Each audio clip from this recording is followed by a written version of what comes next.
This is for all of you that are just like me and want to host all of their websites for absolutely free. Today we're building a very simple app that will allow us to share our IP across multiple domains, or in other words, shared hosting. And after we're done with the app, it will be as easy as just updating one file and you have your website added to the list, and that way you can add as much websites as you want.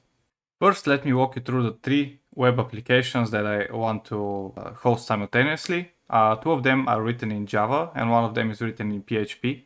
So our application, although it's written in Java, it will work for all sorts of websites. So you can host like applications in Java at the same time with an application written on whatever else, whatever other language that you have. So here they are. Here's the first one. This one is written in Java. And as you can see, it's on this local IP at this port. The other one, also written in Java, same IP but a different port. And the last one, this one is written in PHP, same IP on port 5050. So what we are aiming to achieve here is to assign a domain for each of those websites. This one is going to be, let's say, website 1, this one is going to be website 2, and this one is going to be website 3. And when I come here and just type something like website 1, I want to see this without having to type the port explicitly. So I want to be on port 80 and I want website 2 to be on port 80 as well, and so on and so forth. Now imagine you went to GoDaddy and you bought 3 domains and you assigned them to the same IP. This is exactly what I'm going to do, but I'm not going to buy the domains, and also I don't want to expose my public IP. That's why I went into this file, hosts, and you can find it here, Windows System32 drivers, etc hosts.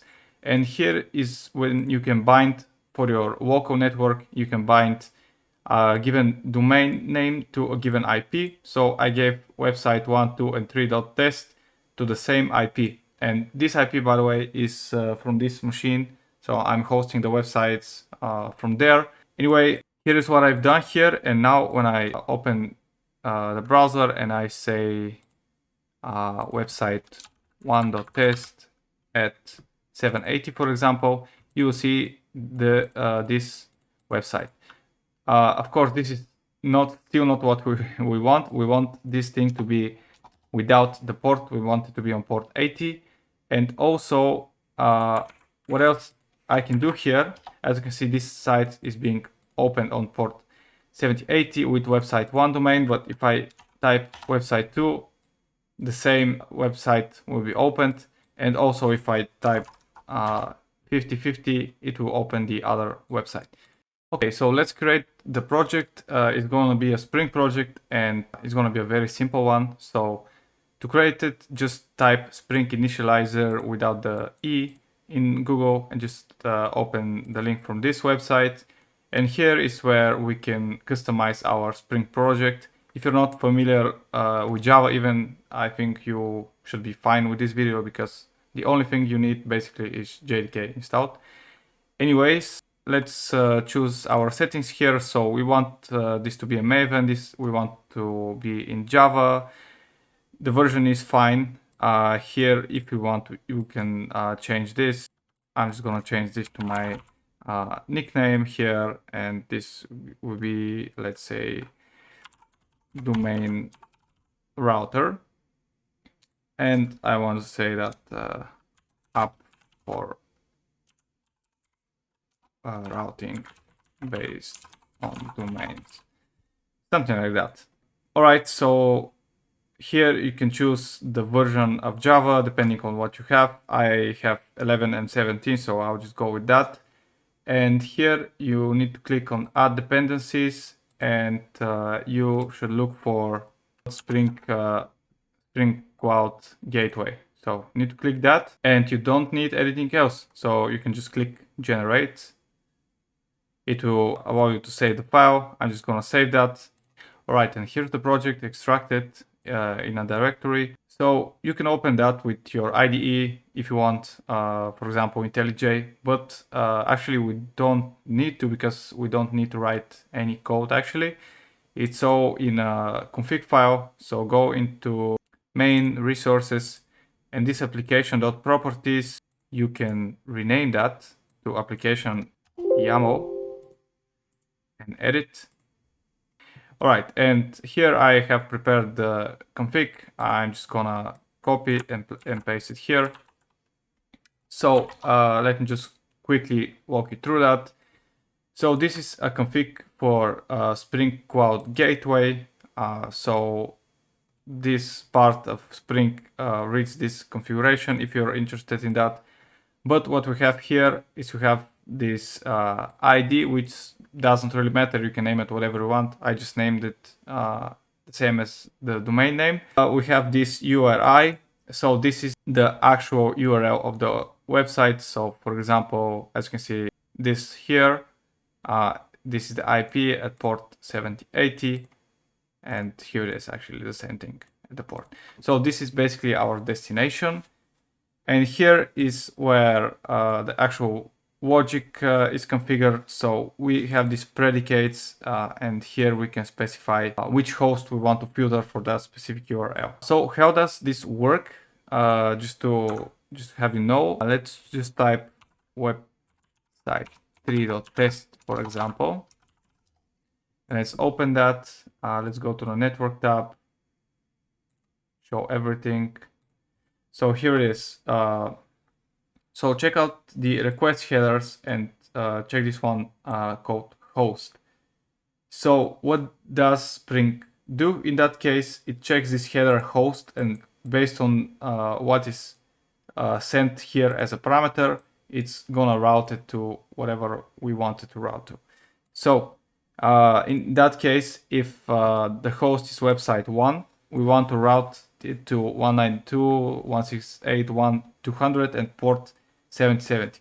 And by the way, keep in mind that we don't have port here because we are working with port 80, and that is the default port. And same thing is done for the other websites. And in the future, if you want to make any changes here, you just need to add another row and restart the server, and this thing will work automatically. All right, I said we don't need to open it in the IDE, but I will have to open it just to run it and test it, but you don't really have to do it. So I'm just going to run the project here, and while it's starting, I'm just gonna go back to this host file, and I'm just gonna duplicate this. I'm just gonna comment those and replace those with 127.0.0.1. Basically, I want to reroute those domains to this machine because this IP is for the laptop behind me, and I don't want to go record there, so I'll do everything from this computer. So save that. This is started, and now let's try and just test it. So website 1.test. Okay. Website 2.test. And website 3.test. As you can see, it's working perfectly. It worked from the first time. So that's the power of Spring applications. And now a few words on deployment. So I'm going to show you two quick ways to deploy your application. The first one is with a jar file, and the second one is through a Docker image. So let's start with the jar file. Open a command prompt here, and you will have to have Maven installed. If you don't have it, you can check quickly on the internet how to do it, but basically download the Maven and add it to your class path so that you have this mvn command. Type Maven clean package, run that, and you can see a folder named target appeared here, or it might even be there, but it will be updated with the new files. So this is the jar file that was generated. This is the application, so you can go inside that folder, type java-jar, and specify the name of the jar file, run that, and it has started. Now we can go back here, refresh, and you can see that it's working.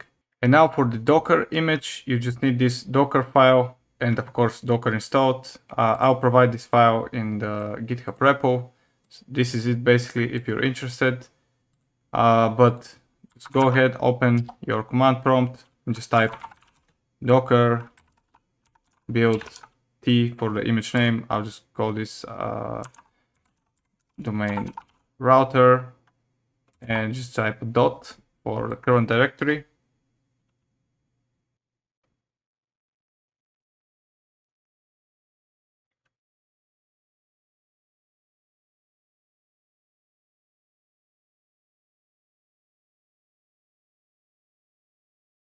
So it's done. It took a bit longer because it was my first time running with this Docker image. Anyways, once this is done, you can type docker run.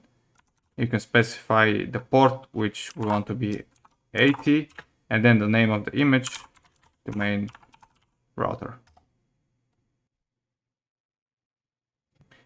Here it is running. Now let's go and test it out. So if it's working well, if I refresh, it should be loading, and as you can see, it's loading. So that is it. As you can see, it's pretty easy. You don't even need to have Java installed if you use Docker. But this has one drawback, and it's that it doesn't quite work well with multipart files. So for example, if you want to upload file on your website, it doesn't quite work because this application is really meant for REST sort of application. So it doesn't quite work always.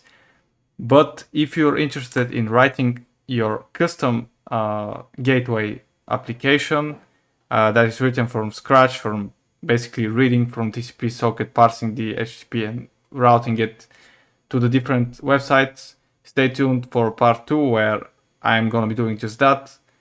But that is going to be it for this video. Thanks for watching. Hopefully you found it useful, and hopefully you can start hosting multiple websites for free.